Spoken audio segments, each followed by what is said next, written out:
What is up, guys? Delboy here. So highly touted heavyweight prospect Efe Ajagba knocks out Michael Wallisch in 2 rounds.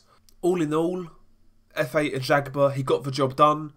He kind of had it all his own way for the most part, but he did get caught with a few shots here and there are a few things to discuss. Firstly, the fight itself, like I said, ended in 2 rounds. First round, Ajagba comes out fairly aggressively, popping a powerful jab, looking for that right hand behind it. He is forcing Wallisch back, and he's actually penetrating Wallisch's high guard with his hard right hand. He's punching through the guard of Wallisch, and he's forcing Wallisch back. Wallisch was clearly feeling the weight of Ajagba's punches, and there were a few times when, Wallisch looked a bit hurt. But in the first round, there were a couple of moments when he actually managed to get up on Ajagba's chest and work away. He got away a few combinations on Ajagba, and quite a few shots got through. Wallisch in the first round was totally outgunned, and he lost the round clearly, but he landed a few shots and he had a bit of success here and there. Round 2 was more of the same.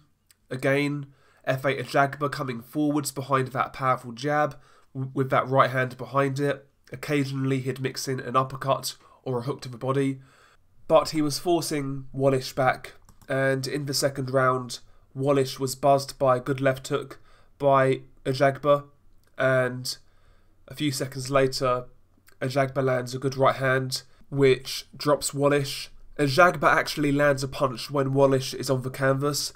So basically what happened, Wallisch didn't get a count, but it was called a knockdown, and because Wallisch was hit on the deck, the referee gave him time to recover. Wallisch did recover, and he chose to fight again, so he continued, and soon after that, Efe Ajagba got the stoppage. Basically, Ajagba landed a series of straight right hands, and the referee, Tony Weeks, jumped in and stopped it. Basically, the stoppage was premature.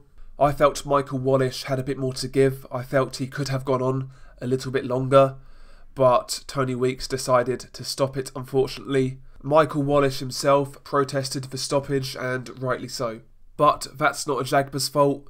When Ajagba had Wallisch hurt in the second round, he did a good job of jumping on him and maintaining the pressure, and it got him the stoppage. So, all in all, Ajagba got the job done, but I felt he showed a few weaknesses here and there.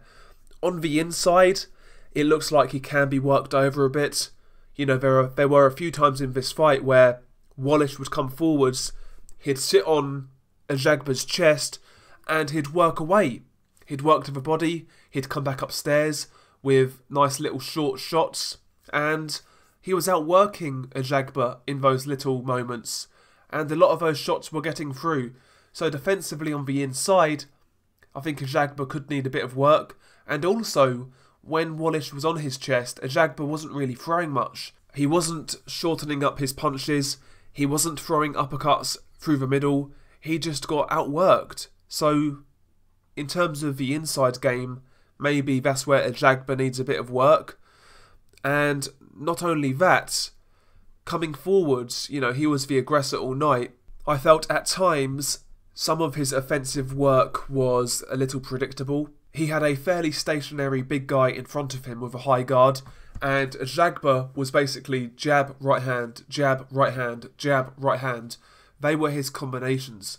I would have liked to have seen a bit more variety, and I want to see more variety going forwards. Ajagba does have good punches in his arsenal. It's not just a jab and a right hand. I have seen him throw nice uppercuts. He does have a good hook to the body and a good hook to the head. But when he's unloading, I want to see more variety. I want to see more punch variation, because at times against Wallisch, it was a bit too predictable. And that's okay when you're fighting a Michael Wallisch. But when you step up, you may need a bit more than that. So going forwards, I would like to see a bit more variety from Ajagba's offensive game. And on the inside, I do think the guy needs work, to be honest with you. Especially defensively. Because when Wallisch was on his chest, I'll be honest, a few alarm bells were ringing, for me anyway. What happens if that's Joe Joyce on his chest, wailing away? What happens? And I get it, he's still only a prospect, and if you follow this channel, you would know I rate this guy very highly. He's got a lot of attributes, good power, really good jab, he does the basics really well.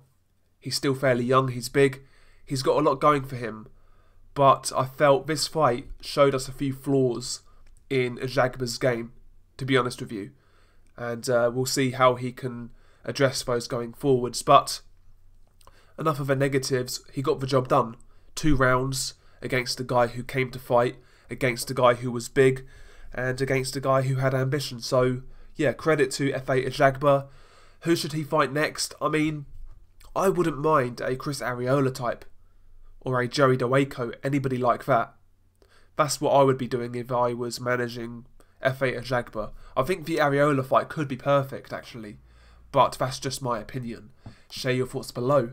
Peace.